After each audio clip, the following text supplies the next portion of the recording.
বিশ্ব ইজতেমার শেষ পর্বের আখেরি মোনাজাত আজ দুপুর 12টা থেকে 12:30টার মধ্যে। পরিচালনা করবেন মাওলানা সাদের ছেলে মাওলানা ইউসুফ বিন সাদ। এদিকে টঙ্গীর তুরাগ নদের তীরে ইজতেমার শেষ দিনে ফজরের নামাজের পর থেকেই চলছে বয়ানে ইসলামের নানা বিষয়ে হচ্ছে আলোচনা। এছাড়াও মুসল্লিরা নিজ নিজ নির্দিষ্ট খিত্তায় জিকির আর ইবাদত বন্দেগীতে সময় পার করছেন।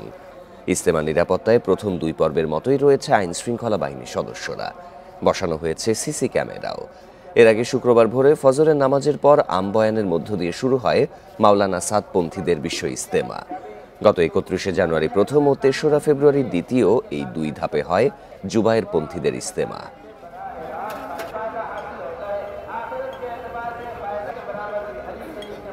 কোটি মানুষের আস্থার ভালোবাসায় 11 বারের মতো দেশের 1 নম্বর রেফ্রিজারেটর ব্র্যান্ড ওয়ালটন। এ বিষয়ে আরো জানাতে গাজীপুর থেকে যোগ দিচ্ছেন সহকর্মী আবুল হাসান। হাসান, আজকে তো আখেরি মোনাজাত দুপুর 12টা থেকে 12:30টার মধ্যে হবে। তার আগে প্রস্তুতি কেমন দেখা যাচ্ছে? লোক সমাগম আজকে কেমন হতে পারে?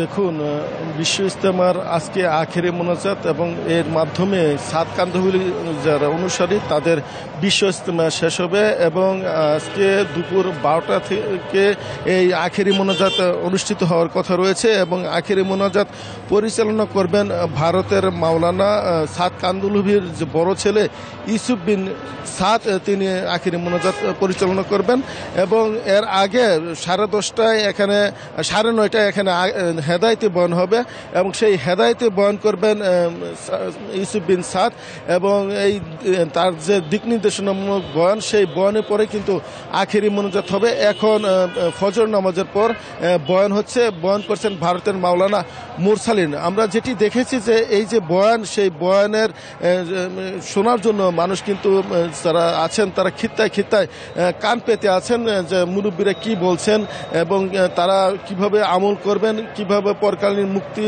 এবং ইহকালীন শান্তি পাবেন এবং কিভাবে এই যে ইজতেমার যে শিক্ষা সেটি কিভাবে এই দেশ এবং বিদেশে ছড়িয়ে দিবেন এবং দাওয়াতি কাজে বেরিয়ে যাবেন, সেই বিষয়টি নিয়ে কিন্তু এখানে আলাপ আলোচনা হচ্ছে। এবং আজকে আখেরি মোনাজাতের পর এখানে যারা চিল্লাধারী সাথী যাদের নাম অন্তর্ভুক্ত হয়েছে তারা কিন্তু দেশ বিদেশে দাওয়াতি কাজে বেরিয়ে যাবেন বলে আমরা জানতে পেরেছি। এবং এই আখেরি মোনাজাতকে ঘিরে কিন্তু টঙ্গী এবং আশেপাশের এলাকার মানুষও অনেকে এখানে মূল ময়দানে এসে সামিল হন এবং আমরা গত দুইটি পর্বেই দেখেছি যে মুসলিমদের ভিড় ছিল।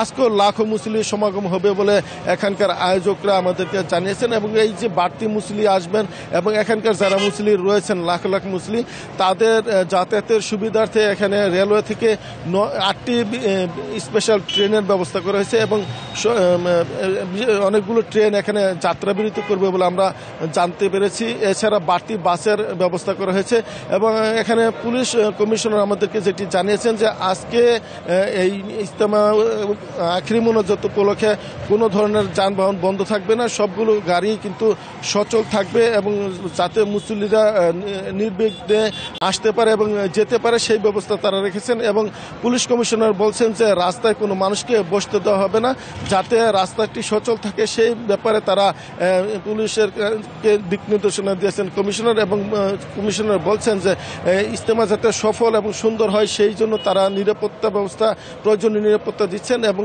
বিদেশি মেহমান যারা আছেন তাদেরকে প্রয়োজনীয় নিরাপত্তা দেওয়া হচ্ছে। এবং পুলিশ বলছে যে এখন পর্যন্ত যে পরিবেশ রয়েছে পুরোপুরি পজিটিভ এবং এখন পর্যন্ত শান্তিপূর্ণ পরিবেশ রয়েছে এবং মুসলিমরা যাতে কোনো ধরনের সমস্যা না পড়েন সেই ধরনের সব ধরনের ব্যবস্থা তাদের পক্ষ থেকে নেওয়া হয়েছে। আপনি জানেন যে এই মূল ময়দানকে 5টি সেক্টরে ভাগ করে প্রায় 10,000-এর মতো আইনশৃঙ্খলা বাহিনীর সদস্য এখানে কাজ করে যাচ্ছেন এবং 16টি ওয়াচ টাওয়ার, 3 শতাধিক সিসিটিভির আওতায় পুরো ময়দানকে কিন্তু পর্যবেক্ষণ করা হচ্ছে।